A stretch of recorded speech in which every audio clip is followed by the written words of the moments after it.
ሰላም እንዴት ናችሁ የኔ ድንብላሎች? መቼስ ስብስብ በብላችሁ እንደምትጠብቁኝ ተስፋ አደርጋለሁ። እኔም ለወሬ ለማውራት ስብስብ ብዬ ነው ተነፋፍቀን የምንጠባበቀው።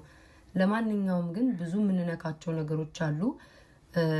እኔ በተነካው ዙሪያ ስለ ራሴ ቀንጨብ ቀንጨብ አጠር አጠር አድርጌ መልሳለሁ። ስለ ብዙ ሰዎች ደግሞ ስለተነሱት ደግሞ እንቀጥላለን። ምንድነው የተባለው? ከዛ በፊት ግን ማለት ነው በደህና ጊዜ ያወራችሁትን ነገር ትዘረግፍ ያለሽ ምናምን እንዳትሉ፣ የምታወራውን ነገር ወደኋላ ተመልሳችሁት። የኔና የሷ ጦርነት በኔና በሷ ማቆም ይቻል ነበረ። 6 ነው 7 ሰው ስም ነው ስትጠቅስ የነበረው ማለት ነው። በመጀመሪያ ደረጃ ስለኔ ቦይፍሬንድ ምንድነው ብለሽ የተናገርሽው? ጥቁር ነው የጠበሰችው ምናምን አልሽ። ያ ጥቁር ቢያንስ እኔ ቤት ነው ያለው። ሀበሻ የጠበሽው አንቺ ማለት ነው። ወይም ደግሞ የወለድሽለት ልጅ ቤት የለም። ልዩነታችንን አየሽው? አበሻ ጠበስኩኝ ብለሽ ወይም ደግሞ አገባው ብለሽ በተጋባችሁ በስንተኛው ቀን የተፋታችሁት?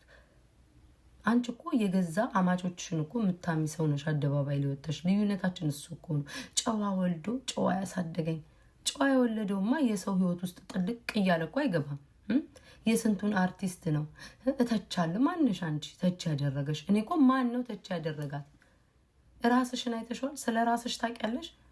ሆድሽን ከርስሽን ለመሙላት ብለሽ የስንቱን ህይወት እንትናን አገባች፣ እንትናን አሰራች፣ አሉባልታ ብቻ።